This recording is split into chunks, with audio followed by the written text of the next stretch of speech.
ልክ እንደ አቡነ ተክለ ሃይማኖት ለመሆን እመኝ ነበር። የዲቁናን ትምህርት ለመማር ደብረ ሊባኖስ ገባ። ደብረ ሊባኖስ የሚባለው ገዳም የተክለ ሃይማኖት ገዳም ነው። እኔም አንድ እግሬ እስከሚቆረጥ ድረስ እንደሳቸው መጸለይ ያለብኝ የሚል ሁሉ ነበረብኝ። ልክ ከእባብ ጉድጓድ አምልጦ ወደ ዘንዶ ጉድጓድ የመግባት አይነት አደገኛ የጥፋት መንገድ ላይ ነበርኩኝ። በኢትዮጵያ ኦርቶዶክስ ተዋሕዶ ቤተክርስቲያን እስከዛሬ የሚወደዱ 7 መጽሐፎችን ጽፏል።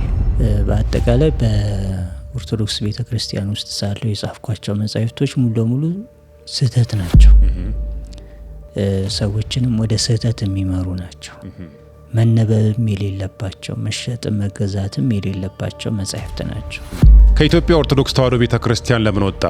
ከኢትዮጵያ ኦርቶዶክስ ተዋሕዶ ቤተክርስቲያን የወጣሁት መውጣት ፈልጌ አይደለም። ከዛ ወደ ጎዳና እስከ መውጣት። ጎዳና ላይ ምን ያክል ጊዜ ቆየ? ጎዳና ላይ 1-2 ዓመት እንደዛ አካባቢ። ውጪ እያደርክ? አዎ ያው ውጪ እያደርኩኝ።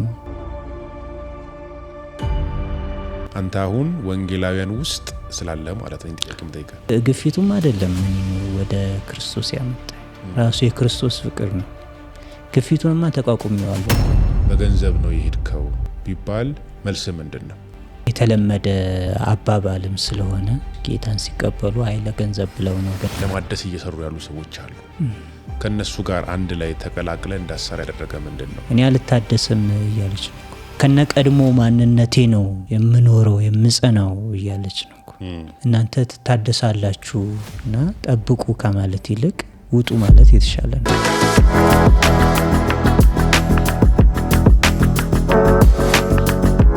ውድ የአብርሃም ሚዲያ ቤተሰቦች ከዛሬው እንግዳችን ጋር እጅግ በጣም ጠቃሚና አስተማሪ ቆይታ አድርገናል። አብራችሁን ቆዩ። የዩቲዩብ ቻናላችንን ደግሞ ሰብስክራይብ ማድረግ፣ ይህንን ቪዲዮ ለወዳጆቻችሁ ማጋራቱን አትርሱ። እንኳን ደህና መጣ ወንድማችን። እንኳን ደህና ቆያችሁ። ሁሉ ሰላም? እግዚአብሔር ይመስገን። እስቲ ራስን በማስተዋወቅ ብንጀምር። ተስፋውን ነጋሽ እባላለሁ። ከዚህ በፊት በኦርቶዶክስ ቤተክርስቲያን በነበረኝ አጠራር ደግሞ መምህር ተስፋውን ነጋሽ ስባል ቆይቻለሁ። በኦርቶዶክስ ቤተክርስቲያን ለምን ያክል ጊዜ ቆየ? ለ28 ዓመታት። ለ28 ዓመታት ቆይተሃል። ስለዚህ አገልግሎትን የጀመርከው የት ቤተክርስቲያን ነበር? ወይም ደግሞ በኦርቶዶክስ ቤተክርስቲያን ውስጥ በነበርክበት ቆይታ የአገልግሎት ድርሻክ ምን ነበር? አገልግሎትን የጀመርኩት በተወለድኩበት በአርሲ በቆጂን አለፍ ብሎ ቦሌ የምትባል ገጠራማ አካባቢ አለች። እዛ በሚገኙ የኢትዮጵያ ኦርቶዶክስ ተዋሕዶ አብያተ ክርስቲያናት ነው።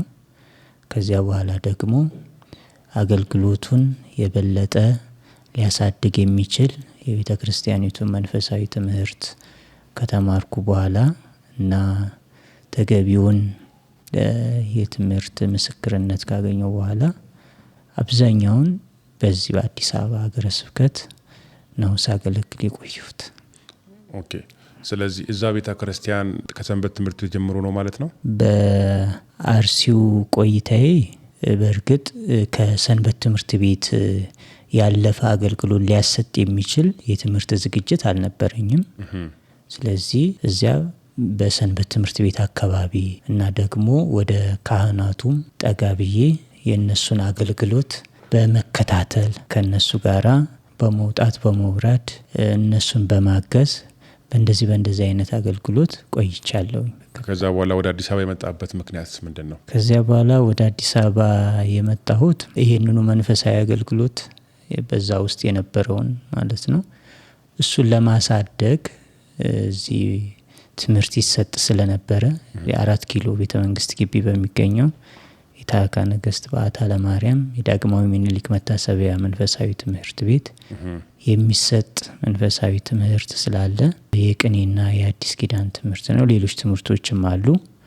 እነሱን ለመከታተል ወደዚህ መጣሁኝ። ከዛ በፊት ግን እዚሁ ትምህርት ቤት ለመግባት እንደ መስፈርት የሚያስፈልግ ሌላ ትምህርት ስለነበረ የንባብ ትምህርት የሚባል አለ፣ የዲቁና ስልጣነ ክህነት የሚባል አለ እና እነሱን ለመከታተል በምሁር ኢየሱስ ገዳም በደብረ ሊባኖስ ገዳም በዚያ በወቅቱ ከነበሩት መምህራን የሚያስፈልገኝን የሚጠበቅብኝን ትምህርት ተከታትዬ ያንን ከተከታተልኩ በኋላ ተገቢውን መስፈርት ሳሟላ ወደዚህ አዲስ አበባ በሚገኘው መንፈሳዊ ትምህርት ቤት መጣሁኝ እና እዚህ በታዕካ ነገሥት በዓታ ለማርያም የቅኔና የአዲስ ኪዳን ትምህርቴን እየተማርኩ እያለሁ በዚያው ጎን ለጎን ቅድስት ሥላሴ ዩኒቨርሲቲ ለመምህራንና ለካህናት የሚያዘጋጀው የትምህርት መርሃ ግብር ስለነበረ ያንን ተከታተልን። ቴዎሎጂውን ማለት ነው። የቴዎሎጂውን ትምህርት ከዛ በኋላ ያው የአዲስ አበባ ሀገረ ስብከት በሲኤምሲ ሆተ ብርሃን ኪዳነ ምሕረት ቤተክርስቲያን በኋላ ደግሞ ከዛ ወደ ፋኑኤል ካራቆሬ በሚገኘው ቤተክርስቲያን ነው። ወደዚያ በማዘዋወር በቤተክርስቲያኒቷ ውስጥ በስብከተ ወንጌል በመምህርነት ተመድቤ ሳገለግል ቆይቻለሁ።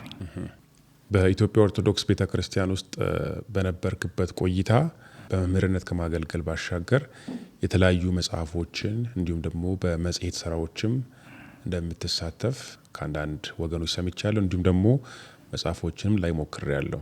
ስለዚህ ስለ መጽሐፎች ብታወራ። በኢትዮጵያ ኦርቶዶክስ ተዋሕዶ ቤተክርስቲያን ሳለው የጻፍኳቸው መጽሐፍቶች አሉ። መጽሐፍቶቹ አብዛኞቹ የተጻፉት በትምህርት ቤት ሳለው ነው። የተማርኩ ተማሪ በነበርኩበት ቅድስት ሥላሴ ውስጥ እያለ ነው። ታዕካ ነገሥት በዓታ ለማርያም የቅድስት ሥላሴውን ትምህርት በነገራችን ላይ የተከታተልነው እዛው በዓታ ለማርያም እያለን ነው። እና ዳግማዊ ምኒልክ መታሰቢያ ማለት ነው። አዲስ ኪዳን ትምህርት በመማርበት እና መጽሐፎቹም የተጻፉት እዛው እያለው ነው። እና እነዛን የጻፍኳቸውን መጽሐፍቶች ያሳተመው ደግሞ አብዛኞቹን ማህበረ ቅዱሳን ነው ያሳተማቸው። ማህበረ ቅዱሳን ሲያሳትም ያው መጀመሪያ የራሱ ኤዲቶሪያል ቦርድ ስላለው ይገመግማቸዋል፣ ያስገመግማል። ጠቃሚነቱን ካረጋገጠ የቤተ ክርስቲያኒቷን አስተምህሮ ይገልጣል፣ ለምእመኖቿ ጠቃሚ መልእክት ያስተላልፋል ብሎ ካመነበት ያሳትማልና ያንን ሂደት አልፎ ወደ 7 የሚጠጉ መጻሕፍቶችን አሳትሟል። ማህበረ ቅዱሳን የኔን ማለት ነው።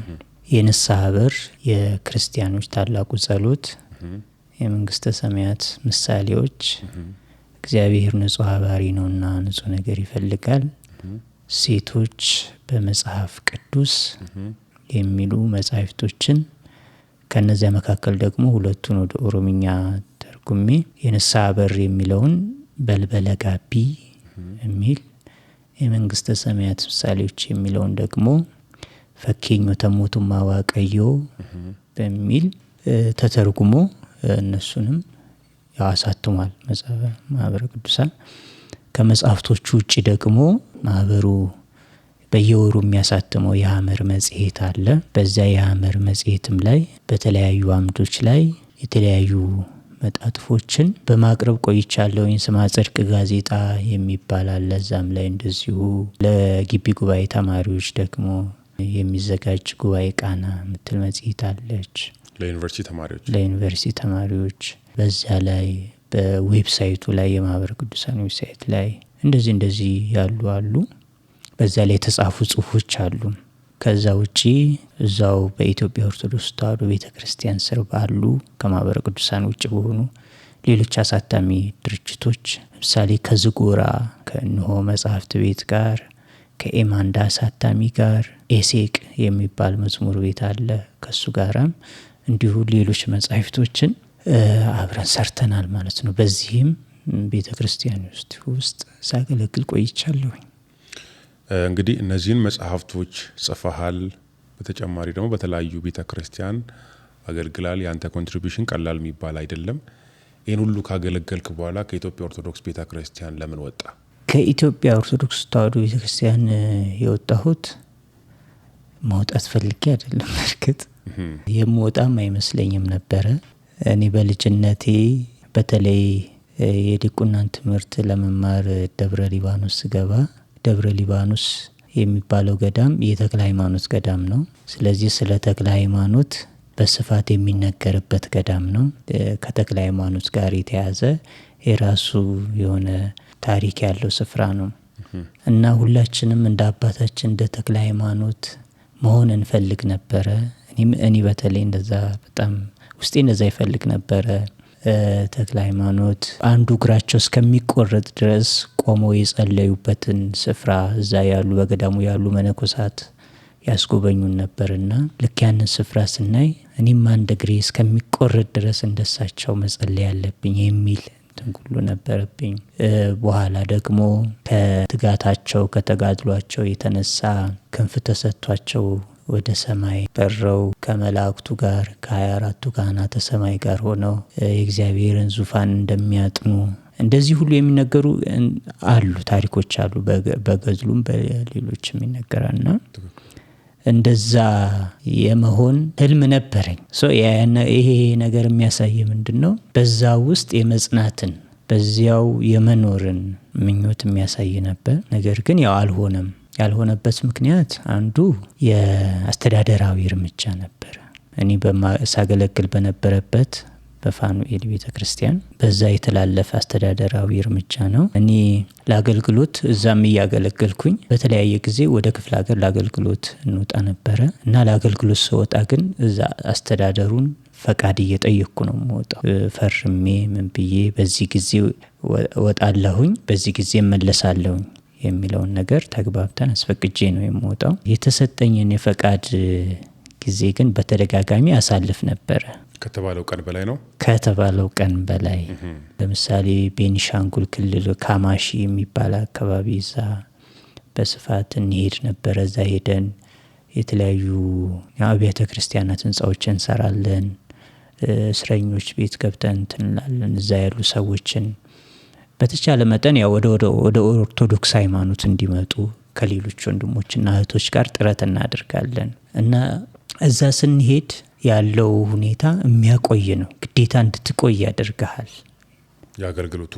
የአገልግሎቱ ብዛት ማለት ነው። ስለዚህ ጊዜ ስለሚፈልግ ከተሰጠ ጊዜ በላይ ትቆያለህ ማለት ነው። እንደዚህ አይነት ነገሮች በተደጋጋሚ ተከሰቱ እና ከተፈቀደልኝ ጊዜ በላይ መቆየት አበዛው። በዚህ የተነሳ የአስተዳደራዊ እርምጃ ተወሰደ ማለት ነው። በተደጋጋሚ ፈርሜም ነበር ነገሩ በመሃል ላይ ካሁን በኋላ ከተፈቀደልኝ ጊዜ በላይ አልቆይም ብዬ በሰበካ ጉባኤው ፊት ፊርማዬን አኑሬ ነበረ። ከቆየው ባረራለሁ ነው? አይ አልቆይም ነው። ባረራለሁን ያው እሱ የአስተዳደሩ ውሳኔ ስለሆነ እዛ ውስጥ አልገባውም። ግን አልቆይም፣ ኃላፊነቱን ወስዳለሁ ነው። ዞሮ ከዚህ በኋላ ለሚወሰድብኝ እርምጃ አስተዳደሩ ተጠያቂ አይደለም፣ እኔ ወስዳለሁ የሚል ነው እና ከዛ በኋላ ያው ጥፋቱ ተደጋጋሚ ሆነ። አስተዳደሩ ደግሞ የፈረምኩትንም ፊርማ እንደመነሻ አድርጎ ያው እርምጃ ወሰደ ማለት ነው። ከዛ ከስራም ከደሞዝም ታግደሃል የሚል ደብዳቤ ተሰጠኝ። ግን የመጨረሻውን የኔን ዕጣ ፈንታ የሚወስነው ሀገረ ስብከቱ ነው። ወደዛም የላከኝ ሀገረ ስብከቱ ስለነበረ የአዲስ አበባ ሀገረ ስብከት ስለነበረ የመደበኝ የአጥቢያው ሰበካ ጉባኤ አስተዳደር ያንን ውሳኔ ቢወስንም የመጨረሻውን እንትን ግን የሚወስነው ሀገረ ስብከቱ ነው። ሀገረ ስብከቱ ደግሞ በጣም አድካሚ፣ እንዲህ አይነት ጉዳዮችን ለማየት ነገሮችን ለማጣራት በጣም አሰልቺ አካሄድ ስለነበረው ያንን እኔ መታገስ አልቻልኩኝም። በጣም አደከመኝ። እየተረዱኝ አይደለም የሚል ሌላ ስሜት ውስጥ ገባሁ፣ እልህ ውስጥ ገባሁኝ። ከዛ ወደ ተስፋ መቁረጥም ደረስኩኝ። ከዛ እንደውም ለምን አርቅም በቃ፣ ምክንያቱም ከስራና ከደሞዝ ተባረሃል የተባልኩት እኔ ለአገልግሎት በሄድኩበት ነው፣ ለሌላ ጉዳይ ሄጄ አይደለም። ለማገልገሌም ደግሞ ማስረጃዎች አሉ፣ ፎቶዎች አሉ፣ ቪዲዮዎች አሉ፣ ደብዳቤዎች አሉ። ስለዚህ ዝም ብዬ በዋዛ ፈዛዛ አልነበረም ጊዜ ያሳለፍኩት፣ የፈቃዴ ጊዜ ያሳለፍኩት። ይህንን መረዳት ነበረባቸው። ሰበካ ጉባኤ ይህን መረዳት ነበር። እዚህ ትክክል አይደለም የሚል አይነት ስሜታዊ እንትን ውስጥ ገባሁኝ። ከዛ ያው መራቅ ጀመርኩኝ ከቤተ ክርስቲያኒቱ፣ ከአገልጋዮቹም እዛም ካሉት ምላሽ ስላልሰጡክ ማለት ነው። ወይ ደግሞ የሰጡት ምላሽ የተወሰደው እርምጃ ትክክል አይደለም ነው የኔንት ማሰብ ነበረባቸው። በቃ ምንም ጥፋት ባጠፋ የፈቃድ ጊዜንም ባሳልፍ አንደኛ በተመደብኩበት የሥራ መደብ ላይ ሌላ ተተኪ አስቀምጬ ነው የሄድኩት። ተተኪ አስቀምጬ ሚዝ ስራው እንዳይስተጓጉል፣ አገልግሎቱ እንዳይበደል ከኔ የተሻለ ሰው አስቀምጬ ነው የሄድኩት። እሱን ሳስቀምጥ ደግሞ ከራሴ ደመወዝ ነበር የሚከፈለው ለዛ ለተካውት ሰው። ስለዚህ አገልግሎቱ ምንም አልተበደለም አልተጓደለም። የሆነው ነገር ምንድነው ያው የፈቃድ ጊዜን አሳልፍ ያለሁኝ ይሄ ነው በቃ የሆነው። እና ደግሞ ያው የበላይ አካሉ ደግሞ ይሄንን ነገር በደንብ ለማጣራት ወይ ደግሞ ሌላ አማራጭ ለመስጠት የነበረው ሁኔታና አሰራር አስቸጋሪ ነበር። ይሄ ተስፋ የሚያስቆርጥ ስለነበረ በቃ መውጣትን ነው የመረጥኩት። ከዛ ወደ ጎዳና እስከ መውጣት።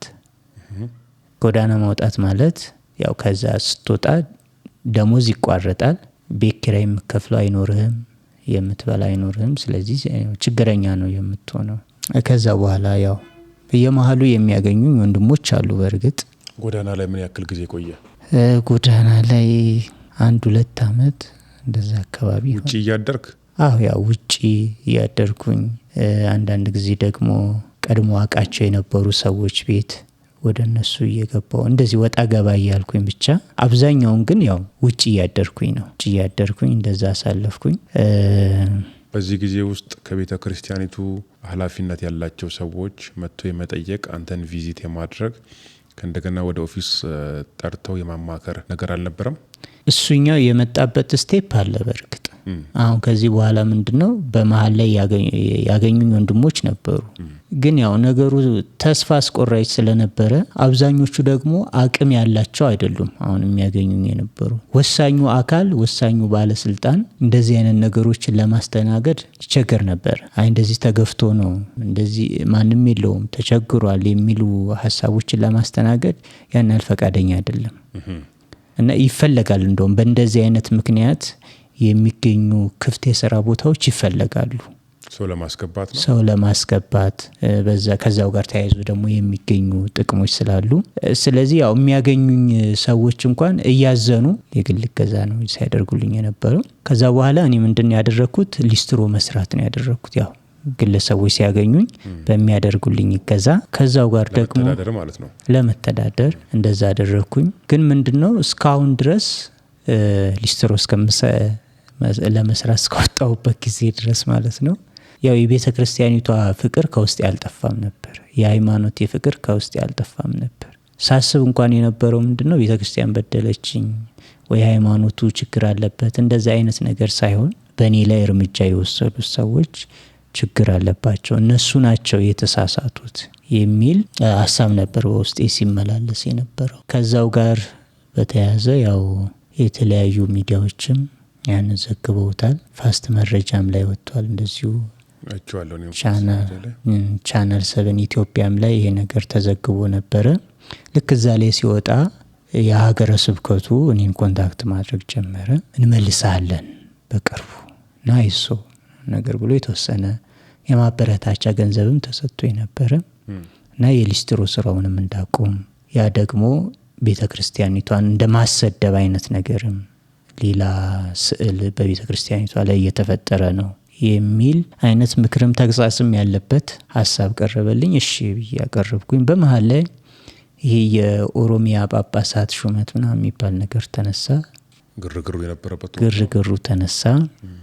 ያን ጊዜ ደግሞ እኔ ተፈለኩኝ። ያን ጊዜም ተፈለኩኝ። እኔ ብቻ ሳልሆን በእርግጥ ከኦሮሚያ የወጡ ሰባኪያን አገልጋዮች እንደዚህ እነሱ ያው ይፈለጉ ነበር። እነዚህ ሰዎች ለኦሮሚያ አብያተ ክርስቲያናት ጠቃሚ አይደሉም የሚል ፕሮፓጋንዳ እንድንሰራ ማለት ነው። ለዚህ ደግሞ እኛ ከኦሮሚያ ነው የወጣ ነው።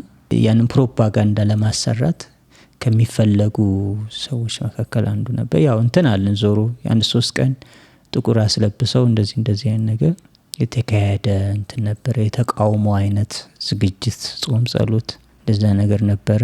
እዛ ላይ ኮንትሪቢዩት አደረኩኝ።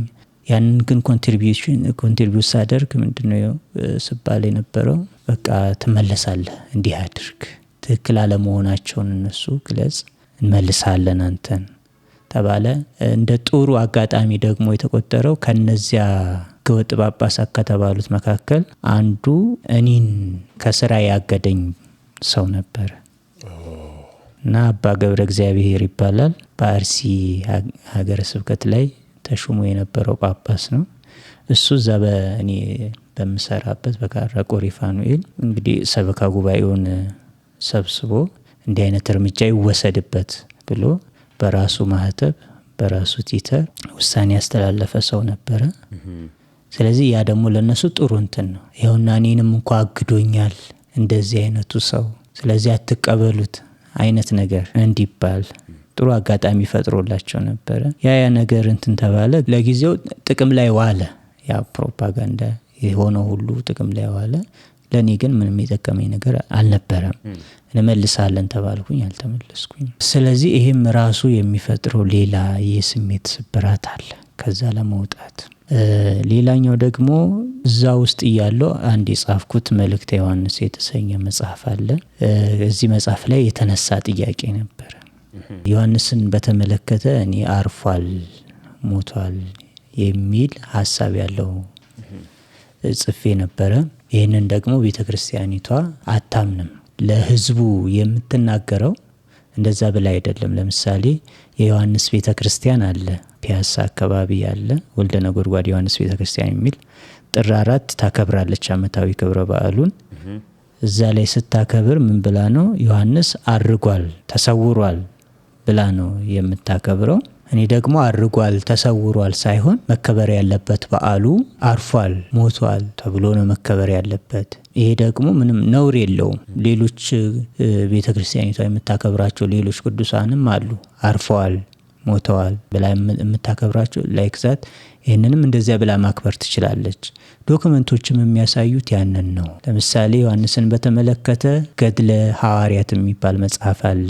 ገድለ ሐዋርያት ማለት ገድለ ዮሐንስም ጭምር ያለበት የዮሐንስ ገድልም ያለበት ነው። እሱን በተመለከተ አርፏል ነው የሚለው። ሌሎች ድርሳናት አሉ። የአባ ጊዮርጊስ ዘጋስጫ መጽሐፈ ሚስጥር አለ። የቤተ ክርስቲያኒቱ መጽሐፈ ስንክሳር አለ። በየዕለቱ የቅዱሳንን ታሪክ የሚተርክ መጽሐፍ ነው። እሱ አለ። እሱ አርፏል ነው የሚለው። ሌሎችም አሉ። መምህር ህሩይ የሚባል መዝገበ ታሪክ የጻፈ መጽሐፍ አለ። ጥር 4ን በተመለከተ እሱም እንደዚሁ የዮሐንስ እረፍት ብሎ ጽፏል። እነ ፕሮፌሰር ሉሌ መላኩን የመሳሰሉ የቤተ ክርስቲያኒቱ የታሪክ ጸሐፊዎች እነዚህ ጽፈዋል። ሌሎች ማስረጃዎችም አሉ ከጥንት ጀምሮ የሚነገሩ። በግሪክ ኦርቶዶክስ ቤተ ክርስቲያን ውስጥ ደግሞ የዮሐንስ መቃብር ይጎበኛል። ስለዚህ መቃብሩም ጭምር እየተጎበኘ ስለሆነ እኛ እንዴት ነው ተሰውሯል አድርጓል ብለን የምናከብረው የሚል ሀሳብ ጻፍኩኝ። ስለዚህ ይሄ ሀሳብ የሌሎች ወገኖች ነው የሚል ሌላ ጥያቄ ተፈጠረ ማለት ነው። በእኔ ላይ ያለውን ጫና የሚያባብስ ሆነ። ለመጀመሪያው ምክንያት ይሄኛው ሌላኛው ተጨመረ። ከዛ ጉዳቱ እየጨመረ ሲሄድ የበቀል እርምጃ ለመውሰድ አሰብኩኝ። በተለይ አስተዳደራዊ ኦፊሱን መጉዳት አለብኝ። በቃ ለምንድነው እንደዚህ የሚሆነው? ልክ ከእባብ ጉድጓድ አምልጦ ወደ ዘንዶ ጉድጓድ የመግባት አይነት አደገኛ የጥፋት መንገድ ላይ ነበርኩኝ። በዚያ መንገድ ደግሞ የሚተባበሩኝ የባሰ ክፎች ነበሩ፣ የባሰ አደገኞች ነበሩ፣ የባሰ አጥፊዎች ነበሩ። ክርስቲያኒቱን ለማጥፋት የሚፈልጉ ማለት ነው የሚፈልጉ ነበሩ። ነገር ግን በመሃል የሆነው ነገር ምንድነው? እግዚአብሔር ያው እኔን ለማስቆም የተጠቀመበት መንገድ የነሱን ክፋት የበለጠ ለኔ መግለጥ ነበረ። እኔ ያው ቤተ ክርስቲያኒቷ ውስጥ ያለውን ከአስተዳደር ጋር በተያያዘ እርምጃ የወሰዱብኝን ወገኖች ለመበቀል ቤተ ክርስቲያንን ፈጽሞ ለማጥፋት ከሚሰሩ ወገኖች ጋር ነበረ። ከቤተ ክርስቲያኑ የወጡ ናቸው ወይስ ከቤተ ክርስቲያን ውጪ? ፈጽሞ ቤተ ክርስቲያንን የማያውቁ ቀድሞውንም ቤተ ክርስቲያንን የሚጠሉ ቤተ ክርስቲያንን በማጥፋት ላይ የተሰማሩ። ስለዚህ እነዚህ ሰዎችን ተጠቅመ ፊዚካል አታክ ለማድረስ ነው ወይስ ያላቸውን ገጽታ የማበላሸቱን ስራ ነው ያሰብኩ? ምን አይነት ነገር ነው ያሰብከው? ማንኛውንም አይነት ጥፋት ለማድረስ ነበር። ግን ወደዛ ሲሄድ ምንድነው የሆነው ነገር? ሰዎቹ ስትራቴጂካል መሆን ፈለጉ። ማድረግ የፈለጉት እነሱ ምንድነው? መጀመሪያ በእኔ ውስጥ ያለውን የቤተ ክርስቲያን የክርስትናን ፍቅር ማጥፋት ነው የተፈለገው። ያም ብቻ ሳይሆን የቤተ ክርስቲያን መሰረትና መስራች የሆነውን ክርስቶስን ማስወገድ። እንደዛ አይነት ነገር ክርስቶስ ማስወገድ ማለት ካንተ ልብ ነው ወይስ ከኔ ልብ ውስጥ ማጥፋት? ከአይምሮ ውስጥ ማጽዳት። መጀመሪያ ያኛውን ስቴፕ ነው ማድረግ የፈለጉት የነበረው። ክርስቶስን በጣም ይቃወማሉ፣ በጣም ይጠሉታል፣ በጣም ይሰድቡታል። ያን ብቻ ሳይሆን ቅዱሳን ሐዋርያትን፣ ቅዱሳን ነቢያትን በጣም ይሳደባሉ። ምን ይላሉ? እሱኛው ነገር እኔን አቆመኝ። እኔ ሰዎች ናቸው የኦርቶዶክስ ቤተ ክርስቲያን ውስጥ በሆነ አጋጣሚ እድል አግኝተው አስተዳደራዊ እርምጃ የወሰዱብኝ ናቸው የበደሉኝ እንጂ ክርስቶስ አይደለም የበደለኝ። ስለዚህ እኔ የምፈልገው ጎዱኝ ብዬ የማስባቸውን ሰዎች ከተቻለ በቃ እንደ ጎዱኝ እነሱን እንድንጎዳ ነው። በዚህ መሀል ነው እንግዲህ መንገዱን ቅይስ የተደረገው ማለት ነው። እግዚአብሔር መንገዱን የለወጠልኝ ከዛ እንድወጣ ዞሮ ምንድነው እግዚአብሔር ተጠቅሞበታል። አሁን ያን አስተዳደራዊ እርምጃውም ሆነ ከመጽሐፉም ጋር ተያይዞ የተነሳው ጥያቄም ሆነ በኋላ ደግሞ ለበቀል ያግዙኛል ብዬ ኮሚኒኬት ያደረኳቸው ሰዎች ሁሉንም እግዚአብሔር ተጠቅሞበታል ወደ መዳን መንገድ እንድመጣ። ከዛ መጀመሪያ ከነበረው የጨለማው አኗኗር እንድወጣ እግዚአብሔር በእያንዳንዱ ስፍራ አብሮኝ እየተጓዘ እግዚአብሔር ተጠቅሞበታል ብዬ አስባለሁ። አሁን የምታገለግለውም እንዲሁም ደግሞ የምትካፈለውም በወንጌላውያን አማኞች ስር ነው ያለው አይደለ? ታዲያ ጌታ ኢየሱስ ክርስቶስን ተቀበልኩኝ፣ የመዳንን መንገድ አገኘሁኝ፣ ከጨለማ ወደሚደነቅ ብርሃን መጣው እያልከን ነውና እንዴት ወደ ጌታ መጣ? እንዴትስ ደግሞ ወደ ወንጌላውያን ኮሚኒቲ እንዴት ተቀላቀልክ? ወደዚሁ ህብረት እንዴት መጣ? እሱን አጋጣሚ ብታካፍለን። ያው ምንድነው እኔ በኦርቶዶክስም ውስጥ ያለው የሚያገኙኝ የወንጌል አማኞች ነበሩ። ማንኛውንም ሰው እንደሚያገኙት ማለት ነው። ለወንጌል ምስክርነት እየወጡ ማንኛውንም ሰው እንደሚያገኙት እኔን የሚያገኙኝ ነበረ። ከወንጌል አማኞች እጭም ደግሞ በኦርቶዶክስ ተሐድሶ ውስጥ የሚያገለግሉ ወገኖች አንዳንዶቹም አብረውኝ የተማሩ አብረውኝ በኢትዮጵያ ኦርቶዶክስ ተዋሕዶ ቤተክርስቲያን ሲያገለግሉ የነበሩ ስለነበረ እነሱም ያገኙኝ ነበረ እና ወደዚህ ወደ መዳን ህይወት እንድመጣ ጌታን እንድቀበል ይመክሩኝ ያበረታቱኝ ነበረ። ግን ያው ቅድም እንዳልኩ ነው በውስጤ ያለው ሌላ ስለነበረ ያን ሪጀክት ነበር የማደርገው፣ አልቀበልም ነበር፣ ይልቁንም እቃወም ነበረ ያኛውን የእውነት መንገድን። ተግዳሮቱም ከመጣ በኋላ የሚያገኙኝ የወንጌል አማኞች ነበሩ። ያው እርዳታቸውን እቀበላለሁኝ የሚያስፈልገኝን ነገር ሲያደርጉ። ለምሳሌ ሊስትሮ ስሰራ ሊስትሮ ከምትሰራ የሊስትሮን የምታገኘውን የቀን ገቢ እኛ ከቨር እናድርግልህ የሚሉኝ ነበሩ። እቀበላለሁኝ እገዛቸውን፣ ግን እምነታቸውን አልቀበልም ነበር። በዚህ መንገድ ነበሩ። አንደኛው ያልተቀበልኩበት ምክንያት ትምህርቱ እኔን አለማሳመኑ ነው፣ ወይም ደግሞ እኔን ኮሚኒኬት የሚያደርገኝ ሰው አንተን ኮንቪንስ ማድረግ ስላልቻለ ነው።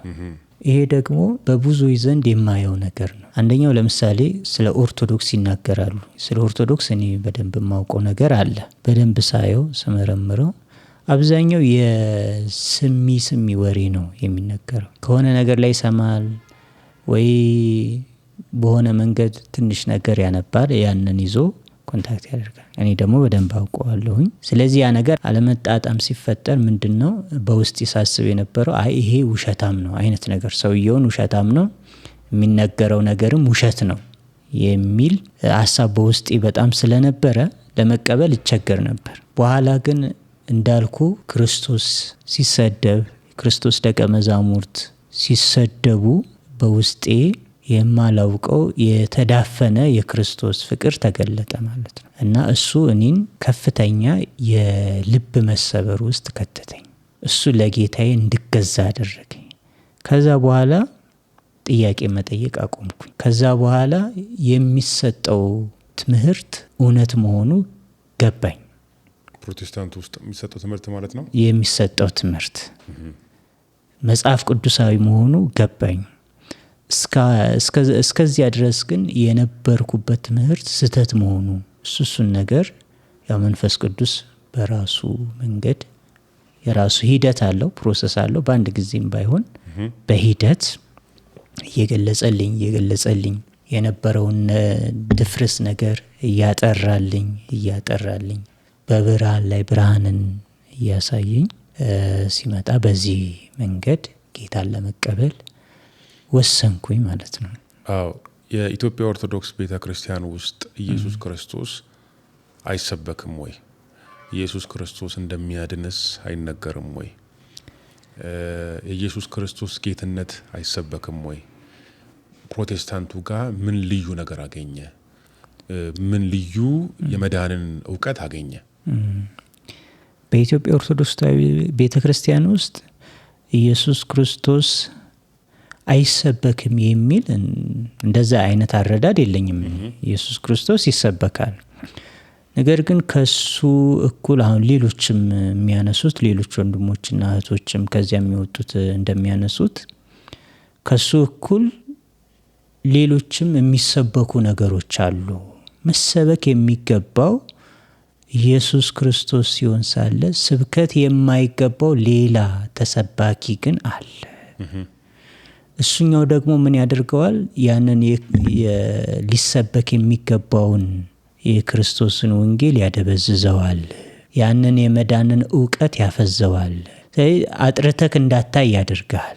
መጽሐፍ ቅዱስን በደንብ እንዳትመረምር፣ ሌሎች ተደራራቢ ነገሮች፣ ሌሎች ተጨማማሪ ነገሮች አሉ እና ያ ነገር ነው። ጌትነቱንም ትሰብካለች። ጌታዬ ነው ብላ እንኳ ታምናለች። የኢትዮጵያ ኦርቶዶክስ ተዋሕዶ ቤተክርስቲያን ኢየሱስ ጌታ ነው ትላለች እንኳ። ኢየሱስ ጌታ ነው ብላ ትመሰክራለች። ነገር ግን እሱ ብቻ አይደለም ጌታ፣ ሌላም ጌታ አለ። ከጸጋ ጋር ከምን ታያይዛቸዋል?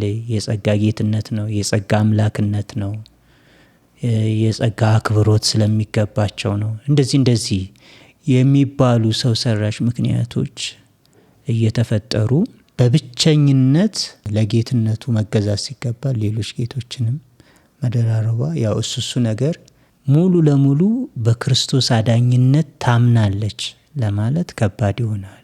ምክንያቱም ሌሎች ተጨማሪ አዳኞችንም ስለምትጠቀም ቅዱሳንን እንዳዳኝ ትቀበላለች፣ ግዑዛንን ጭምር እንዳዳኝ ትቀበላለች።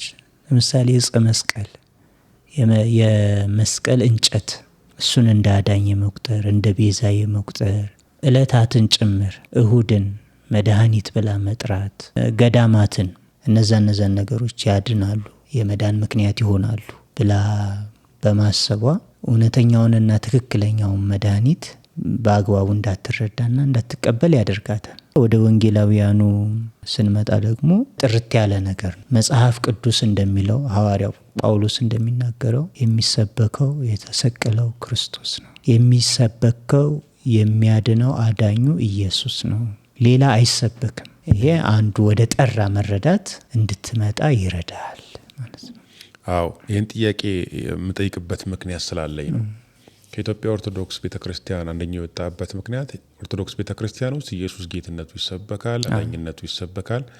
ግን እንደ ተጨማሪ ሆኖ ደግሞ በጸጋ ጌትነት ጌታ ተብሎ የሚጠሩ መድኃኒት ተብሎ የሚጠሩ አዳኝ ተብሎ የሚጠሩ ሌሎች አዳኞችም አሉ።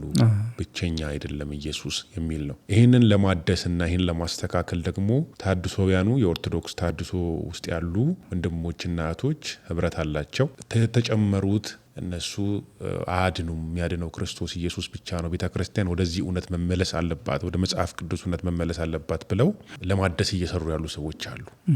ከነሱ ጋር አንድ ላይ ተቀላቅለ እንዳሰራ ያደረገ ምንድነው? ወይስ ወደ እነሱ ህብረት እንዳትሄድ ያደረገ ምንድነው?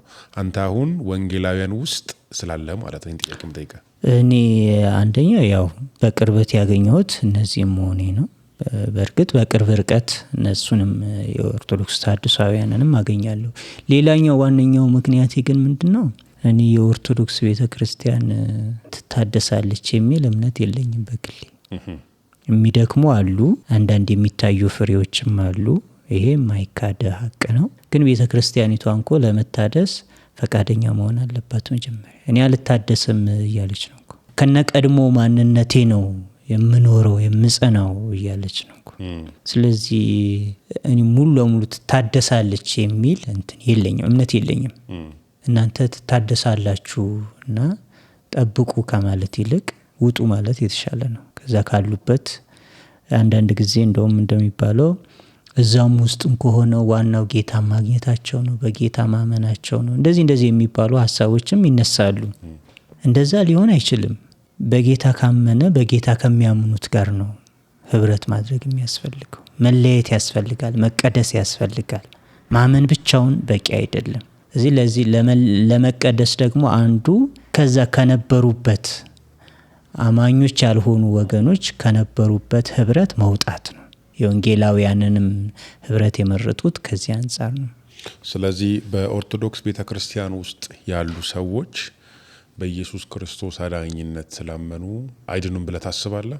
የዘላለምን ህይወት እዛ ውስጥ ሆነው ኢየሱስን ቢከተሉት ጌታ ነው አዳኝ ነው ብሎ በመከተላቸው የዘላለም ህይወት አገኙም ብለህ ታስባለህ? ማለት ህብረቱ በኢቫንጀሊካል ስትሆን አሁን በወንጌል አማኞች መካከል ስላለ በክርስቶስ ኢየሱስ ብቸኛ አዳኝነት ታምናለህ፣ ከነሱ ጋር ህብረት ታደርጋለህ፣ አብረህ ትጸልያለህ፣ አብረህ እግዚአብሔርን ቃል ትከፋፈላለህ። በቤተ ክርስቲያን ውስጥ የሚሆነውን ነገር አብረህ ታደርጋለህ። በኦርቶዶክስ ውስጥም ደግሞ እዛው ባላቸው ስርዓትና አካሄድ ያደርጋሉ፣ ግን በኢየሱስ ክርስቶስ ያምናሉ። እነዚህ ሰዎች አይድኑም ብለህ ታስባለህ? የዘላለምን ህይወት አገኙም ብለህ ታስባለህ? የዘላለም ህይወትን ለማግኘት የሚያስፈልገው በኢየሱስ ክርስቶስ አዳኝነት ብቻ ማመን ነው። በኦርቶዶክስ ቤተ ክርስቲያን ውስጥ ደግሞ በኢየሱስ ክርስቶስ አዳኝነት አያምኑም አይደለም። ነገር ግን በኢየሱስ ክርስቶስ አዳኝነት ብቻ አይደለም የሚያምኑት። በኢየሱስ ክርስቶስ ብቸኛ አዳኝነት አይደለም የሚያምኑት፣ ሌሎች አዳኞችም አሉ። እዛ ውስጥ ስትኖር እነዚያን እንድትከተል ያስገድድሃል፣ ስርዓቱ ያስገድድሃል ነው። ቤተ ክርስቲያኒቷ የራሷ ዶግማ ቀኖና አላት። ከዶግማው ከቀኖናው ከወጣክ ታወጣለች፣ ራሷ ታወጣለች። ስለዚህ እኔ በኢየሱስ ክርስቶስ ጌትነትና አዳኝነት ብቻ አምኜ በዛው እኖራለሁ ማለት አትችልም። እንደዛ የምትል ከሆነ ትወጣለህ፣ ወይም ደግሞ ህጉን መጣስ አለብህ፣ እዛ ውስጥ ያለውን ህግ። አይ ተስማምቼ ልኑር ካልክ ደግሞ ሌሎች አዳኞችንም ትቀበላለህ ማለት ነው። ሌሎች አዳኞችንም ተቀበልክ፣ ሌሎች ጌቶችንም ሌሎች አማልክትንም ተቀበልክ ማለት ደግሞ ከዘላለም ህይወት ጎደልክ ማለት ነው። የሚያድነው ኢየሱስ ብቻ ስለሆነ ማለት ነው። መልካም። እንደዚህ አይነት ጥያቄ ሊያነሱብ የሚችሉ ሰዎች ይኖራሉ ብዬ አስባለሁ። ከኢትዮጵያ ኦርቶዶክስ ቤተክርስቲያን ተባሮ ስለወጣ በፊት በየወሩ ሲቆረስለት የነበረው ደሞዝ ስለተቋረጠ ሌላ አማራጭ ሲያጣ ወደ ጴንጤዎቹ በገንዘብ ሄደ ልትባል ትችላለህ። እንደዚህ አይነት ጥያቄ የሚያነሱ ሰዎች ይኖራሉ ብዬ አስባለሁ። ከወንጌላዊ አማኞች ጋር በተያያዘ ብዙ ጊዜ ወንጌል ሰብከ እንኳን አንድ ሰው ወደ ጌታ ሲመጣ በስንዴ በገንዘብ በሰልባጅ እንደዚህ የገባ ተብሎ የሚወራ ነገር አለ። አሁን አንተን አንድ ሰው መጥቶ አንድ ሰው ብቻ አይደለም ይህን ቪዲዮ የሚመለከቱ የኢትዮጵያ ኦርቶዶክስ ቤተክርስቲያን አማንያን በገንዘብ ነው የሄድከው ቢባል መልስ ምንድን ነው? ያው ሊያስብላቸው ይችላል። በእርግጥ አንተ እንዳልከው ብዙ ጊዜ እኔም ጭምር እንደዛ አልነበረ። ብዙዎች ጌታን ሲቀበሉ አይ ለገንዘብ ብለው ነው፣ ገንዘብ አግኝተው ነው እንደዛ ብዬ አቅ ነበረ። የእኔ ደግሞ ሰዎች እንዲህ ግምት እንዲሰጡ ብዙ ገፊ ምክንያቶች አላቸው። ለምሳሌ ከቤተ ክርስቲያን የሚከፈለው ደሞዝ ተቋርጦበታል፣ እዚህ ስራው ቀርቶበታል፣ አገልግሎቱ ቀርቶበታል። በዚህ ምክንያት ተማሮ ነው ወደዛ ሄደው ምናምን ነገር ሊያስብል ይችላል። ግን እውነቱ ያ አይደለም። አንደኛ እኔ ከቤተ ክርስቲያን ከስራና ከደሞዝ ከታገድኩ በኋላ 5 ዓመት ደጅ ጠንቻለሁ። ሃይማኖቴን አልለቅም፣ ኦርቶዶክስነቴን አልለቅም ብዬ 5 ዓመት ደጅ ጠንቻለሁ። እዚህ እኔ ገንዘብ ፍለጋ ቢሆን ወዲያውኑ 5 ዓመት አይደለም 5 ቀን ለምን ጠብቃለሁ? ወዲያውኑ መቀየር ይችል ነበር። አንዱ ነገር እሱ ነው። ሁለተኛ ደግሞ ገንዘብ እኔ አላገኘውም። አሁን ይሄው በወንጌላውያን አማኞች መካከል ነው ያለሁት። የኔ አጥቢያ ቤተ ክርስቲያን አለች፣ እሷም ምስክር ናት። ምን ገንዘብ ሰጥታኛለች? ሃይማኖቴን ስለቀየርኩ የተሰጠኝ ገንዘብ የለም። እንደውም አሁን የማገኘው ድርጅታዊ ደሞዝ ስኬል በኦርቶዶክስ ቤተ ክርስቲያን ውስጥ ከማገኘው በ75% ያንሳል። አሁን የማገኘው የደሞዝ ስኬል የጆብ ዲስክሪፕሽኑ ደግሞ በኦርቶዶክስ ውስጥ ከነበረኝ በ75% ይበልጣል። እዚህ ብዙ ስራ ነው የሚኖርብህ፣ ብዙ አገልግሎት ነው የሚኖርብህ፣ ብዙ ሩጫ ነው የሚኖርብህ።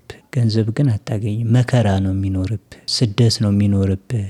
አባት እናትን መተው፣ ዘመዶችን ጓደኞችን መለየት፣ የክርስቶስን መከራ መካፈል፣ መሞት፣ መቀበር፣ ይሄ ነው ያለው። ግን ደግሞ እግዚአብሔር ይመስገን ያው ዋናውን ነገር አግኝተናል። ከገንዘብ የሚበልጠው የዘላለምን ሕይወት አግኝተናል። ይሄ ከምንም በላይ ነው። እረፍት አግኝተናል። ለዚህ ለወገኖች መናገር የምፈልገው እንደዛ አይደለም። ይልቁንም ምንድነው ወደዚህ እኛ ወዳገኘነው ሕይወት ለመምጣት ስትወስኑ መከራውን ለመካፈል ወስናችሁ መምጣት አለባችሁ። አበባ ይዞ የሚቀበላችሁ የለም። መስቀል ነው የሚጠብቃችሁ ነው የምለው። ጌታን በመቀበል የደረሰብህ ፈተናና መከራ ልትነግረን ትችላለህ? ከመጀመሪያ ከነበርኩበት መለየት እሱ ራሱ አንድ ፈታኝ ነገር ነው። ናፍቆት አለ፣ ትዝታ አለ፣ እሱ ነው። ሌላኛው ደግሞ ወደዚህም ስትመጣ እንግድነት ይሰማሃል። ቤተ ክርስቲያኑን የመላመድ ከቅዱሳን ጋር ያለውን የአምልኮ ስርዓት እሱን ነገር እስከምትለምዱ ድረስ እስከምታውቀው ድረስ እሱ በራሱ የሚያመጣው ስትራግል አለ። ከዛ ውጭ የተለየ ነገር አልገጠመኝም። ጌታን በመቀበል ከፋሚሊ ከጓደኛ ከቤተሰብ ጋር የነበረው የበፊቱ ህብረት ቀጥሏል ወይስ በዚህ ምክንያት ያጣቸው ሰዎች አሉ? ከቤተሰቦቼ ጋር አልገናኝም እስካሁን ድረስ። ከጓደኞቼ ጋር አልገናኝም። አንዳንድ ጊዜ አልፎ አልፎ እንገናኛለን። ስንገናኝም ግን ጥሩ ግንኙነት አይደለም የሚኖረን። ወይ እሰደባለሁኝ ወይ ዛቻ ይደርስብኛል። እንደዚህ ነው ያለው ነገር። አሁን ወደምታመልክባት ቤተክርስቲያን ወይ ወደምታገለግልባት ቤተክርስቲያን እንዴት መጣ? ወደዚች ቤተክርስቲያን የመጣሁት ከሊስትሮ ስራዬ ጋር በተያዘ የሊስትሮ ስራዬን እየሰራው እያለው ነው እንግዲህ ከቤተክርስቲያኒቷ ያው ቤተክርስቲያኒቷ አካባቢ ምሰራ ስለነበረ በዛው አካባቢ ለወንጌል ስርጭት የወጡ የቤተክርስቲያኒቷ አገልጋዮች ያው አገኙኝ። እኔ ደግሞ እነሱ በእርግጥ ለኔ ወንጌል እየመሰከሩ ነው። እኔ ደግሞ ቅድም እንዳልኩ የቤተክርስቲያኒቷ ፍቅር ከውስጤ ወጥቶ ስላልነበረ የኦርቶዶክስ ማለት ነው ወጥቶ ስላልነበረ የሃይማኖቱም ትምህርት በውስጤ ስለነበረ እነሱ እኔን ወንጌል ለመስበክ ብለው እኔን ማግኘታቸውን ራሱ ለእኔ ራሴ እንደ ትልቅ እድል ነው የቆጠርኩት። እንደ ጥሩ አጋጣሚ ነበር ሳስበው። ምክንያቱም ምንድነው እነሱ ራሳቸውን ወደዛ ወስዳለው ነው። ግን ያገኙኝ ወንድሞችና እህቶች በጣም እግዚአብሔር ይረዳቸው ወንድሞችና እህቶች ናቸው። በጣም ይጸልዩ ነበር። ኦርቶዶክስ ውስጥ አገልጋይ መሆኔን አያውቁም። ያንግስ ሊስትሮ ሰራተኛ መሆኔን ነው የሚያውቁት። ግን በጣም ያለቅሱ ነበር። እኔ አይቻለሁኝ ሲያለቅሱ በእኔ ምክንያት ሙሉ ሲሰብኩ ማለት ነው። ለእኔ ሲሰብኩም ያለቅሳሉ፣ ለሌሎች ሲናገሩም ያለቅሳሉ። እና እግዚአብሔር ተመለከተ የነሱን እንባ የነሱን መልጃ እግዚአብሔር ተቀበለ። እኔ ወደዛ ለወስዳቸው ያሰብኩትን እግዚአብሔር ለነሱ አሳልፎ ሰጣቸው ማለት ነው። እና በዚህ መንገድ ነው አሁን ካለሁባት አጥቢያ ቤተክርስቲያን ጋር ያለን ግንኙነት የጀመረው። በጣም ድንቅ። ቅድም ከጻፍካቸው ከሰባት መጽሐፍቶች ወይም ደግሞ ማህበረ ቅዱሳን ካሳተሙልህ ከሰባቱ መጽሐፍት ውስጥ አንዱ መጽሐፍ ነው ጥያቄ ያስነሳው፣ መልእክተ ዮሐንስ። ከዚያ ውጭ ሌሎች መጽሐፎች ቤተክርስቲያኒቱን ስርዓት ሙሉ በሙሉ የሚጠብቅ እንዲሁም ደግሞ አስተምሮን ምንም ማናጋ ማይነካ መጽሐፍት ናቸው። እነዚህን መጽሐፍቶች አሁን ስታስባቸው ጌታ ኢየሱስ ክርስቶስን የህይወት አዳኝና ጌታ አድርገ በዚህ በወንጌላውያን ማቀፍ ውስጥ ከገባ በኋላ ይህንን መጽሐፍ ስታይ ምን ይሰማል? ይህንን መጽሐፍ ስለሚያነቡ ሰዎችና ላነበቡ ሰዎች ምንድነው የምታስተላልፍላቸው? ከመልእክተ ዮሐንስም ጋር በተያያዘ ቢሆን የተነሳው ታሪካዊ ሐሳብ ነው። ዶግማውን ቀኖናውን የሚነካ አይደለም። ግን ምንድነው እኛ እንደዛ ብለን ያው ዶክመንቱ እንደዛ ቢያሳይም ግን ለምእመኑ እየተናገርን ያለነው እንደዚህ ስለሆነ አንተ የማን ደፋር ነህ እንዲህ ብለህ የምትጽፈው አይነት ነገር ነው የቀረበው እንጂ ያው ሐሳቡ እዚያው ውስጥ የነበረ ነው። ዶግማውንም ቀኖናውንም የሚነካ አልነበረም። እንዳጠቃላይ ግን መጽሐፍቶቹ ሁሉም ሙሉ በሙሉ መጻፍ ያልነበረባቸው መጽሐፍቶች ናቸው። መጻፍ የሌለባቸው መጻፍ አልነበረባቸው። መጻፍ አልነበረብኝም። ለምን?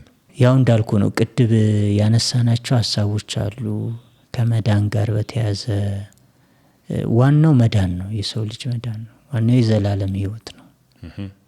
ከዛ ጋር በተያያዘ ወደዛ የማያደርሱ ይልቁንም ወደ ተቃራኒው የጥፋት መንገድ የሚወስዱ ናቸው። በውስጡ ብዙ ስህተት፣ ብዙ ክህደት ያለባቸው መጻሕፍት ናቸው። ግን ያው በዛው አውዳዊ አቀራረብ ተዘጋጅተው ስለነበረ እስካሁን ድረስ ይጠቀሙባቸዋል። አሁን እንኳን በቅርቡ አንደኛው መጽሐፍ ማህበረ ቅዱሳን አውደ መጻሕፍት በሚለው ፕሮግራሙ ላይ አቅርቦ 1-2 ቪዲዮዎችን ዳሰሳ ሲሰራበት ነበረ። ጠቃሚ ብለው ነው የሚያቀርቡት፣ ግን ጠቃሚ አይደሉም፣ ጎጂዎች ናቸው። እና ለተመልካቾችም ለአንባቢዎችም የማስተላልፈው መልእክት ምንድን ነው? በአጠቃላይ በኦርቶዶክስ ቤተክርስቲያን ውስጥ ሳለው የጻፍኳቸው መጻሕፍቶች ሙሉ ለሙሉ ስህተት ናቸው። ሰዎችንም ወደ ስህተት የሚመሩ ናቸው። መነበብም የሌለባቸው፣ መሸጥም መገዛትም የሌለባቸው መጻሕፍት ናቸው። ይልቁንም ሙሉ ለሙሉ መጥፋትና መወገድ ያለባቸው መጻሕፍት ናቸው። ለምሳሌ ያህል ይህ መጽሐፍ ውስጥ የክርስቲያኖች ታላቁ ጸሎት ይላል። ማህበረ ቅዱሳን በ2006 ዓመተ ምህረት ያሳተመው መጽሐፍ ነው። ምን ይላል? ከርዕሱ እንኳን ስንነሳ የክርስቲያኖች ታላቁ ጸሎት ይልና ጌታችንና መድኃኒታችን ኢየሱስ ክርስቶስ እንዳስተማረው ይላል። በውስጡ ግን ያለው ጌታችንና መድኃኒታችን ኢየሱስ ክርስቶስ እንዳስተማረው አይደለም። ጸሎቱ ማለት ነው። ጸሎቱ የኦርቶዶክስ ቤተክርስቲያን እንዳስተማረችው ያለ ነው እንጂ ጌታችን እንዳስተማረው ያለ አይደለም። ለምሳሌ ጌታችን ኢየሱስ ክርስቶስ ጸሎትን አስተምሯል። በእርግጥ ለክርስቲያኖች ለደቀ መዛሙርቱ ታላቁን ጸሎት አስተምሯል። ግን ያ ብቻ አይደለም። በዚህ ውስጥ ያለው ለምሳሌ ከምዕራፍ 10 እስከ ምዕራፍ 15 ድረስ ያለውን ብንመለከት የቅዱስ ገብርኤል ሰላምታ ተብሎ የሚታወቀውን አባታችን ሆይ ከሚለው ቀጥሎ እመቤታችን ሆይ ተብሎ የሚጠራውን የቤተ ክርስቲያኒቷን ጸሎት ያካተተ ነው በዚህ ውስጥ የተጻፈው። እመቤታችን ሆይ የሚለውን ጸሎት ጌታችን አላስተማረም። ጌታችን ያስተማረው አባታችን ሆይ የሚለውን ጸሎት ብቻ ነው። ይሄ መጽሐፍ ምን ያህል አሳሳች መሆኑን ከርዕሱ ጀምሮ መረዳት ይቻላል። ጌታም ያላስተማረውን ጌታም እንዳስተማረው ተደርጎ በውስጡ ስለተካተተ ማለት ነው።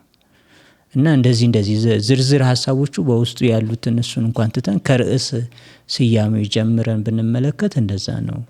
እና እያንዳንዱ መጻሕፍቶች በዚህ መንገድ ርዕሳቸውንም ሆነ ይዘታቸውን በማስተዋል ብንመለከት ከመጽሐፍ ቅዱስ ሀሳብ ከእግዚአብሔር ሀሳብ ፈጽሞ የራቁ ናቸው።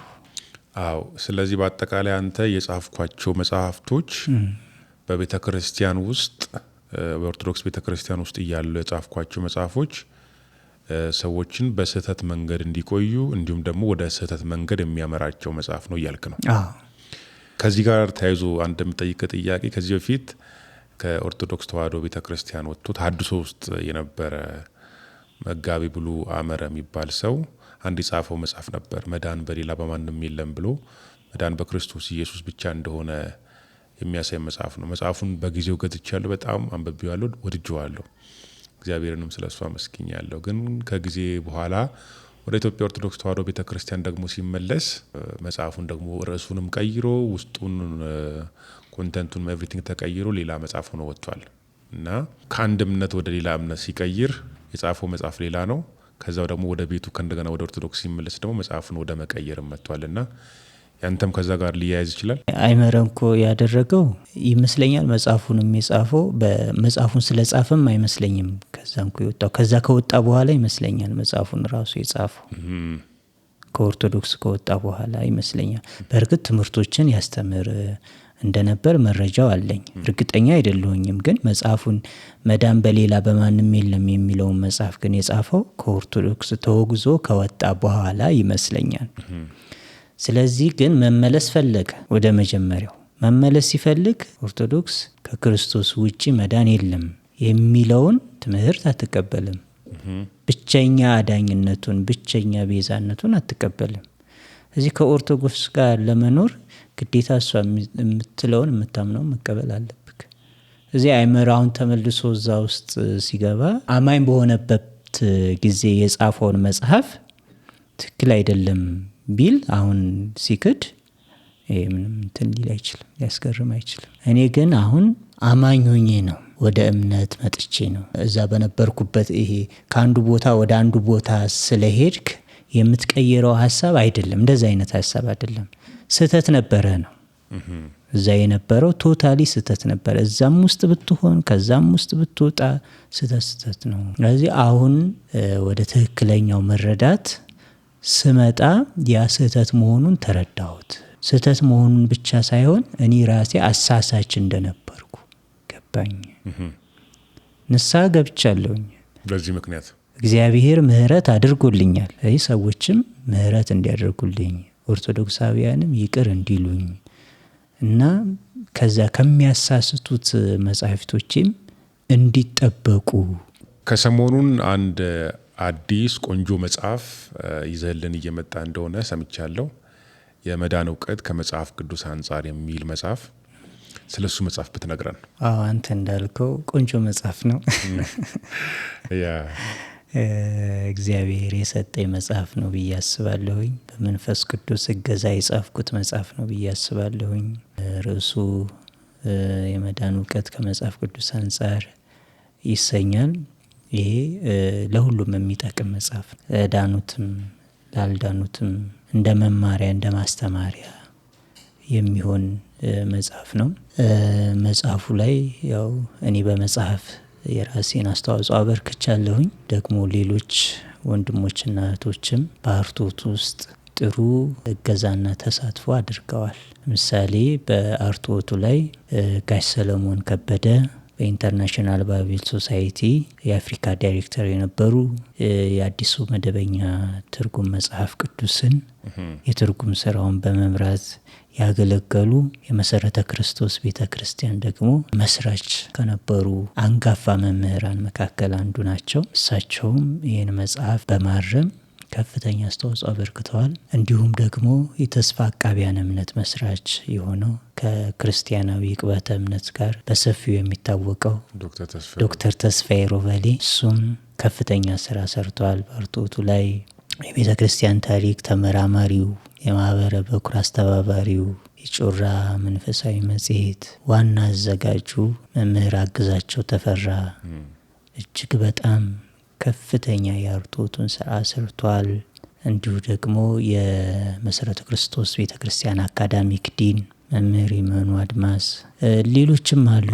እህት መሰረት ስዩም፣ እህት አቢጊያ ነጋሽ፣ እነ መጋቢ ኤርሚያስ በላይነ፣ ሌሎችም በዚህ ስራ ላይ ከፍተኛ አስተዋጽኦ ያበረከቱ አሉ። እንግዲህ ምንድነው የእነዚህ ሁሉ ተሳትፎ መኖሩ መጽሐፉን ቅድም አንተ እንደጠቀስከው ቆንጆ እንዲሆን አድርጎታል ማለት ነው።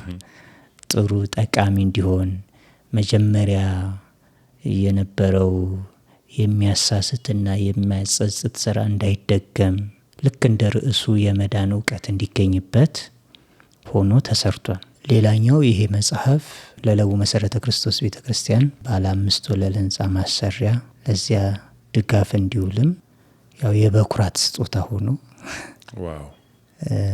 ተበርክቷል እና ስለ ሁሉም እግዚአብሔርን አመሰግናለሁ። ስለዚህ መጽሐፉ መቼ ነው ለአንባቢያን የሚበቃው? መጽሐፉ በቅርብ ቀናት ለአንባቢያን ተመርቆ ለአንባቢያን ይበቃል። እዛው ለቡ መሰረተ ክርስቶስ ነው የሚመረቀው ማለት ነው። እሱን ያው የቤተ ክርስቲያኒቷ ሽማግሌዎችና የመጽሐፍ ኮሚቴ የሚባል አለ። እነሱ በሚወስኑበት ቀንና ቦታ ተመርቆ ይፋ ይሆናል። ዋው! እግዚአብሔር በሰላም ያደርሰን። አሜን። እንግዲህ ተመልካቾች ከዚህ በፊት በጻፍካቸው መጽሐፎች በድያቸዋለሁ፣ መጽሐፎቼ ትክክል አልነበሩም፣ አሳሳች ናቸው፣ እኔም ተሳስቼ እናንተንም አሳስቻለሁ ብለሃልና በዚህኛው መጽሐፍ እንግዲህ እንደምትክሳቸውና ወደ መዳን እውነት እንዲመጡ የሚረዳ መጽሐፍ እንደሆነ ተስፋ አደርጋለሁ። ስለዚህ በዚሁ አጋጣሚ ኢንቫይት ብታረጋቸው ደግሞ ጥሩ ነው ብዬ አስባለሁ። እንግዲህ ለኦርቶዶክሳውያን በተለይ ማስተላለፍ የምፈልገው በሚያሳስቱት መጽሐፍቶቼ ለተሳሳቱት ወንድሞችና እህቶች ያኛውን ከተቻለ አስወግዳችሁ አቃጥላችሁም ይሁን ቀዳችሁ እሱን አስወግዳችሁት ይህኛውን ትክክለኛውን የመዳን እውቀት የሚገኝበትን መጽሐፍ እሱን እንድታነቡት እንድትመለከቱት በጌታ ፍቅር እጋብዛችኋለሁ። እኔም እጋብዛችኋለሁ። ቅድም ሳናነሳ ያለፍነው ፋስት መረጃ በለጠፈው ልጥፍ ላይ አንተ ከቤተ ክርስቲያን ወጥተህ ወይም ደግሞ ከቤተ ክርስቲያን ከስራ ታግደ ባለህበት ጊዜ ሊስትሮ እየሰራ አንድ መጽሐፍ ጽፈ ነበር የሚል ነገር አንብቤያለሁ። በጣም ትች ያደረገኝ እሱ ነው። መጽሐፎችን ጽፈ መጽሐፎች እየተነበቡ ናቸው። ሰዎች በስምህና በምታረጋቸው ነገሮች አንዳንድ የኦርቶዶክስ ወጣቶች እንዳወቁ ከዛም ደግሞ ለማስጠጋትም የሞከሩ ሰዎች እንዳሉ አንብቤያለሁ። በዚያን ጊዜ ውስጥ ደግሞ ሰዎች ባስጠጉበት ቤት ውስጥ ሆነ ሌላ መጽሐፍ ጽፈ አሁንም ለቤተ ክርስቲያን እንዳበረከትክ ፋስት መረጃ ልጥፍ ላይ አይቻለሁ። ይህ ምን ያህል እውነት ነው የሚል ጥያቄ ጠይቃለሁ። በፋስት መረጃ ላይ ሊስትሮ እየሰራ የጻፈው መጽሐፍ ተብሎ የተጠቀሰው መልእክተ ዮሐንስ መጽሐፍ ነው። ኦኬ። ስለዚህ እሱን ያው እዛ እውነት ነው ማለት ነው። በቤተ ክርስቲያኒቱ በይፋ ስለተመረቀ በይፋም ስርጭት ላይ ውሎ ስለነበረ። እንዴት ግን አንተ ከቤተ ክርስቲያን ከስራ ከታገድክ በኋላ ማህበረ ቅዱሳን እንዴት ሊያሳትምልህ ቻለ? ማህበረ ቅዱሳን አላሳተመውም። እሱም እሺ፣ ማህበረ ቅዱሳን አላሳተመውም።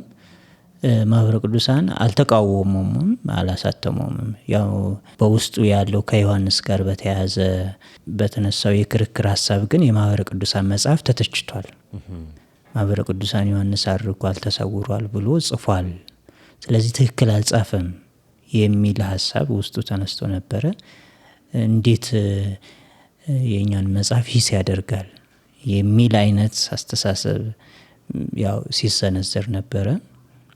ከዚህ ያለፈ ነገር የለውም። ከቤተ ክርስቲያኒቱ ከስራ እንድትታገድ ላደረጉ ሰዎች ይቅርታ አድርገህላቸዋል? ምህረት አድርገህላቸዋል? ወይስ እስካሁን ደስ ቂም ይዘህባቸው ነው ያለው? ስለ ይቅርታና ስለ ቂምም ያለን መረዳት ብትነግረን። እኔ እግዚአብሔር እንኮ ብዙ ምህረት አድርጎልኛል፣ ብዙ ይቅርታ አድርጎልኛል። እግዚአብሔር እኔ መልካም ስለሆንኩ አይደለም የተቀበለኝ፣ ልጁን የሰጠኝ፣ መዳንን የሰጠኝ፣ የዘላለም ሕይወትን የሰጠኝ። ስለዚህ እነሱን ይቅር አለ ማለት አይቻልም። ይቅር ብያለሁኝ እንዳልኩ ነው። ደግሞም ያው የደረሰብኝ ጉዳትም ከራሴ ጥፋት የተነሳ ነው። በስራ ገበታዬ ላይ መገኘት ነበረብኝ። አሳልፌ ስለተጠቀምኩ በዛ ምክንያት የደረሰብኝ ቅጣት ነው እንጂ የተለየ ተገፎም አልደረሰብኝ። ግፊቱም አይደለም ምን ነው ወደ ክርስቶስ ያመጣኝ ራሱ የክርስቶስ ፍቅር ነው። ግፊቱንማ ተቋቁሜዋለሁ እንኳ ተቋቁሜው እንኳ 5 ዓመት ከነሱ ጋር ነበርኩኝ። በዚያ መሀል እንኳ ለማህበረ ቅዱሳን ሐመር መጽሔት ላይ እንኳ ጽፍ ነበር። እስከ 2014 ዓመት ድረስ እንኳ ሐመር መጽሔት ላይ የኔ ጽሁፎች ይወጡ ነበር። እኔ 2010 ላይ ነው የታገድኩት። 2010 ላይ ነው። እስከዚያ ድረስ መጽሐፎችን ያሳትሙ ነበር። እስከዚያ ድረስ ሌሎች መጽሐፍቶችም ይጻፉ ነበር። ስለዚህ ግፊቱ አይደለም መገፋቱ፣ እንደው መቸገሩ፣ ከስራ ከምን መባረሩ እሱ አይደለም። በቃ እኔን የበለጠ ስላገኘው ነው። መታገዱ ምን ማለቱ ጥሩ ነው እና እግዚአብሔር ተጠቅሞበታል። እኔን የጠራበት መንገድ ነው ይሄ። እኔን ወደ መንግስቱ ያፈለሰበት አንዱ መንገድ ነው። እንግዲህ እያንዳንዳችን የሚጠራበት የራሱ ያጠራር መንገድ አለው። እኔን ደግሞ በዚህ መንገድ ጠራኝ ማለት ነው። ይሄ ነው። ጌታ ኢየሱስ ክርስቶስ እንድትቀበል ምክንያቴ ናቸው፣ እንደ ባለውለታ ቆጥራቸዋለሁ እንጂ ክፉ እንዳደረጉብኝ አልቆጥርም ብለህ ታስባለህ? አይ እንደዛ ከእሱ አንጻር ባለውለታዎቼ ናቸው ብዬ አላስብም። እነሱ እኮ ጌታን እንድቀበል እንኮ ብለው አይደለም እንኮ ያደረጉት፣ ምንም አስተዋጽኦ የለም። ልክ ነው። ጌታን እንድቀበል ያደረገው ራሱ ጌታ ነው። አሜን። ስለዚህ እኔ ከዛ አንጻር የእነሱን ውለታ አላይም። የእነሱን ውለታ የእነሱን ደግነት የማየው ከእነሱ ጋራ አብሬ በነበርኩበት ጊዜ ካደረጉት ነገር የተነሳ ነው። እዛ እንድማር ከእነሱ ጋር ያው ጥሩ ጊዜ እንዳሳልፍ በነበረን ቆይታ ከዛ አንጻር ብቻ የሚታይ ነው። በፍቅሩ የማረከ ያዳነ እንዲሁም ደግሞ የመዳን እውነት ከመጽሐፍ ቅዱስ አንጻር እንድጽፍ የረዳ ጌታ ኢየሱስ ክርስቶስ ላንተ ማን ነው? ጌታ ኢየሱስ ክርስቶስ ለእኔ ወዳጄ፣ አባቴ፣ ወንድሜ፣ ጌታዬ፣ መድኃኒቴ ነው። ንጉሴ ነው። ተስፋዬ ነው። መኖሪያዬ ነው። ያለ እርሱ ምንም ነገር አይኖረኝም። ያለ እርሱ እኔም ምንም ነኝ እና ኢየሱስ ለእኔ ሁሉ ነገሬ ነው። አሜን። በክርስቶስ ኢየሱስ የማምኑ በጣም ብዙ ሰዎች አሉ እና ለእነዚህ ሰዎች ወደ ጌታ ወደ ኢየሱስ ክርስቶስ እንዲመጡ የዘላለምን ሕይወት እንዲያገኙ በዚሁ ሚዲያ ብታበስርላቸው። ኢየሱስ ክርስቶስ ወደዚህ ምድር የመጣው እኛ የዘላለም ሕይወትን እንድናገኝ ነው።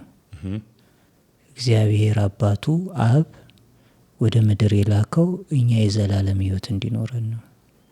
የዘላለም ሕይወት ደግሞ እግዚአብሔር እንዲኖራቸው የሚፈልገው ጥቂት ሰዎችን አይደለም፣ ውስን ሰዎችን አይደለም። ሰዎች ሁሉ እንዲድን የእግዚአብሔር ፈቃድ ነው፣ የእግዚአብሔር ውሳኔ ነው።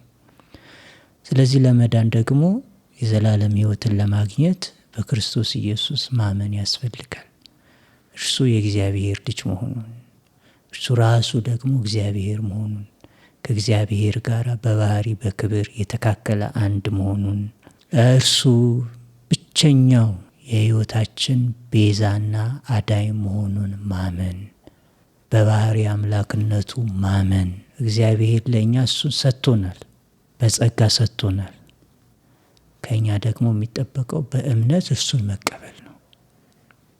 እንደዚያ ሲሆን የዘላለም ሕይወትን እናገኛለን እና ይህንን ሚዲያ ለሚከታተሉ ሁሉ የማስተላልፈው መልእክት በክርስቶስ ኢየሱስ የባህሪ አዳኝነት፣ የባህሪ አምላክነት እመኑ። በእርሱ ብቸኛ አዳኝነት፣ ብቸኛ ቤዛነት እመኑ። የዘላለም ሕይወትን ታገኛላችሁ። የእግዚአብሔርን ታማኝነት እንዴት ትረዳዋለህ? እግዚአብሔር እንግዲህ እኔ ያው ከመጀመሪያውም ጀምሬ በኦርቶዶክስ ቤተክርስቲያንም እያለሁ ምንም እንኳን በትክክል ባለመረዳትና ባለማወቅ ውስጥም ብሆን ግን እግዚአብሔርን እፈልገው ነበር። እግዚአብሔርን ታማኝነቱን እንዲገልጥልኝ ጠባበቀው ነበር እና በተለይ አንዳንድ ጊዜ ለምንድን ነው የማይፈርድልኝ? ለምንድን ነው ዝም የሚለኝ? እኔ ይኸው ለእርሱ ታመንኩ አይደለን? እሱ ለምንድን ነው ለእኔ የማይታመነው? የሚል ጥያቄዎችን ሁሉ አነሳ ነበር። ግን እግዚአብሔር ታማኝ ነው። ያው አደረገልኝ፣ ፈረደልኝ። የሚበልጠውን ነገር አደረገልኝ፣ የተሻለውን ነገር አደረገልኝ። ከጭንቀቴ፣ ከስቃይ፣ ከመከራዬ በዚያ ውስጥ ከገጠመኝ ውጣ ውረድ መገላገል ነበረ፣ ገላገለኝ። ከምንም በላይ ደግሞ ከሲኦል ከሞት አተረፈኝ። እዚህ እግዚአብሔር ይህ ለእኛ ያለውን ታማኝነት አንዱ የሚገልጥበት መንገድ ነው። የተሻለውን የበለጠውን በማቆየት ያንን ነገር ደግሞ ይበልጥ እንድንረዳውና እንድናጣጥመው በአግባቡ እንድንይዝ የተወሰኑ ጊዜዎችን እኛን ያሳልፈናል። እየሰራ እያሰለጠነ እያሳየ እያንዳንዱን ነገር በመጨረሻ ላይ ደግሞ ይለውጣል። ወደ ትክክለኛው መስመር እንድንገባ በዚያ ላይ ተተክለን እንድንቆም ሁሉን ነገር አሳይቶክ በቃ ለዚህ ነው የምደክመው፣ ለዚህ ነው ከዛ ጋር ስታገል የነበረው ብለህ ትተው እንድትወጣ ያደርጋል። ይህ የእግዚአብሔር ታማኝነት ማሳያ ነው። ግድ በእኛ ጊዜ መሆን የለበት። እግዚአብሔር የራሱ ጊዜ አለው፣ የራሱ ፈቃድ አለው። ሉዓላዊ ባለስልጣን ነው። ስለዚህ እኛ የምንመራው አይደለም እግዚአብሔር። ስለዚህ ይልቁንም በእርሱ ምሪት ውስጥ ሆነን የእርሱን ታማኝነት መጠበቁ የተሻለ ነው። እግዚአብሔር ባርክ። አሜን።